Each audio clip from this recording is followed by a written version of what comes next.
On a souvent l'impression qu'une vie réussie, ça se trouve un peu par chance, comme on trouverait un trésor. Mais et si c'était tout l'inverse? Et si une vie qui a du sens ne se trouvait pas, mais se construisait, brique après brique, de l'intérieur? C'est de cette architecture intérieure dont on va parler, celle qui nous permet de rester debout, peu importe les tempêtes.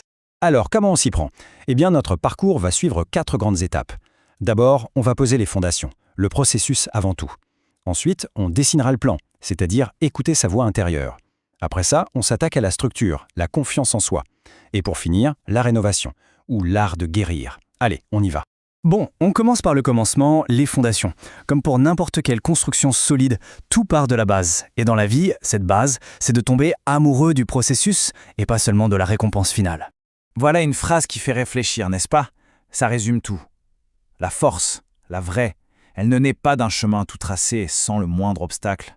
Au contraire, elle se construit dans les imprévus, dans l'effort quotidien, surtout quand ça devient dur. C'est un peu l'illusion des réseaux sociaux, ça. On voit le 1% qui brille, les vacances de rêve, les trophées, les réussites éclatantes. Mais ce n'est que la pointe de l'iceberg. Ce qu'on ne voit pas, ce sont les 99% restants. Le travail de l'ombre, la répétition, les sacrifices, les routines parfois, franchement, épuisantes. Regardez ces noms. Phelps, Ronaldo, Biles. On pourrait se dire, quel talent! Mais la vérité, c'est que leur succès repose sur des systèmes, des routines d'une discipline quasi militaire. Michael Phelps lui-même disait que tout est dans la répétition. La question qu'il faut se poser est donc simple. Est-ce que c'est la médaille qui nous fait rêver ou est-ce qu'on est prêt à aimer les longueurs de piscine quotidiennes pour l'obtenir? 80 000 mètres, pour que ce soit plus parlant, c'est 80 km par semaine. C'est la distance que Michael Phelps parcourait à la nage au sommet de sa carrière. Ça rend l'idée de processus très très concrète. On ne devient pas champion olympique par magie, on le devient en faisant des allers-retours encore et encore. Ok, les fondations sont solides, on est engagé dans le processus. Et maintenant, il faut un plan d'architecte. Mais attention, pas n'importe quel plan. Le plan doit venir de nous, de notre voix intérieure. Parce que si on suit le plan de quelqu'un d'autre, on risque de construire une magnifique maison, mais dans laquelle on ne se sentira jamais chez soi. Alors, une petite question, directe mais nécessaire. Qu'est-ce qu'on fait dans la vie juste pour plaire aux autres, pour avoir leur approbation? C'est fou quand on y pense, le nombre de décisions qu'on peut prendre non pas pour soi, mais pour le regard des autres. Le problème, c'est qu'à la fin, on se retrouve avec une vie qui rend les autres fiers, mais pas forcément nous-mêmes. Et c'est là qu'il faut comprendre un truc crucial. Le succès et le bonheur, ce sont 2 routes différentes. Vraiment. Le succès, c'est extérieur, c'est ce qu'on accomplit, c'est les applaudissements. Le bonheur, c'est tout l'inverse, c'est intérieur, c'est ce qu'on ressent. C'est pour ça qu'on peut avoir tout le succès du monde et se sentir profondément vide à l'intérieur.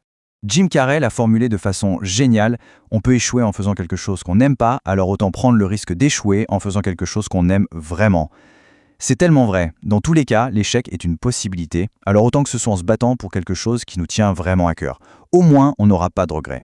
D'accord, mais concrètement, comment on la trouve, cette fameuse voix intérieure, au milieu de tout ce bruit? Voici un petit exercice simple. D'abord, on identifie les 3 voix les plus influentes dans notre vie. Ça peut être des parents, un boss, la société. Ensuite, on se pose la question, et si ces voix n'existaient pas, je ferais quoi? La réponse, eh bien, c'est souvent ça, notre intuition. C'est ce chemin-là qu'il faut explorer. Parfait. On a nos fondations et notre plan. Maintenant, on monte les murs, la charpente, la structure qui va tout tenir. Et cette structure, c'est la confiance en soi. C'est ce qui va nous permettre de ne pas nous effondrer à la première tempête. Le plus grand danger, c'est de construire cette confiance sur du sable. C'est ce que les psychologues appellent l'estime de soi conditionnelle. En gros, ça veut dire « je vaux quelque chose si je réussis, si les autres m'applaudissent ». C'est hyper fragile. Au moindre échec, tout s'écroule. Cette phrase résume parfaitement la bonne approche. La vraie confiance, ce n'est pas de se dire « c'est sûr, ils vont m'adorer ». Non.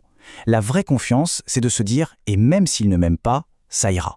Ce n'est pas l'assurance de gagner, c'est l'assurance qu'on survivra à la défaite. C'est une force intérieure. Et cette force, elle se construit. Ce n'est pas inné. Voici 4 habitudes pour la muscler. Premièrement, tenir les promesses qu'on se fait à soi-même. C'est la base. Deuxièmement, faire des trucs difficiles, juste pour le faire, pour se prouver qu'on en est capable. Troisièmement, tenir un journal de nos petites et grandes victoires sur l'adversité. Et enfin, le plus important peut-être, séparer ce qu'on fait de qui on est. Un projet qui échoue ne fait pas de nous un échec. Un autre point super important pour se blinder, c'est de comprendre que la plupart des rejets ne sont pas personnels. C'est juste des maths, des statistiques. On a cette tendance, qu'on appelle le biais de personnalisation, à croire que si ça ne marche pas, c'est forcément de notre faute. Mais souvent, c'est juste que les probabilités n'étaient pas en notre faveur. Regardez cette étude de Stanford sur les rencontres en ligne. Sur 100% de matchs, seulement 12% débouchent sur un premier rendez-vous, et à peine 2% sur une relation durable. Qu'est-ce que ça veut dire? Ça veut dire que 98% du temps, ce n'est pas un non personnel. C'est juste que les conditions n'étaient pas réunies. Ce n'est pas un rejet, c'est un tri naturel. On arrive à la dernière étape de notre chantier, la rénovation. Et quand on parle de guérison, de croissance, il ne faut pas imaginer une petite couche de peinture fraîche. Non, c'est bien plus que ça. C'est une vraie rénovation. On casse des murs, on arrache le vieux papier peint, c'est salissant, c'est bruyant, mais c'est nécessaire pour construire quelque chose de plus solide.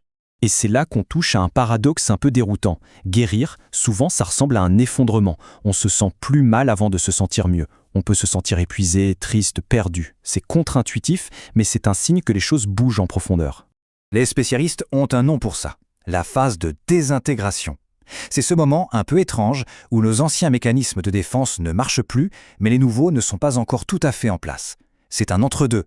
Le système est en train de se mettre à jour, en quelque sorte. Ce n'est pas qu'on recule, c'est qu'on se réorganise de l'intérieur. Alors comment on sait qu'on avance sur ce chemin? Eh bien, les vrais signes de guérison sont souvent très discrets. Ce n'est pas l'absence de douleur, attention. C'est plutôt qu'on est moins facilement déclenché. C'est qu'on arrive à faire une pause avant de réagir. C'est qu'on s'autorise à se reposer sans se sentir coupable. C'est ça le vrai changement. Et pour finir, cette pensée qui change tout. Vous n'êtes pas en train de vous effondrer, vous êtes en train de devenir trop grand pour les manières dont vous vous mainteniez. Ce sentiment de craquer, ce n'est pas de la faiblesse. C'est le son d'une carapace qui se brise parce qu'on a grandi à l'intérieur. Ce n'est pas un effondrement, c'est une libération.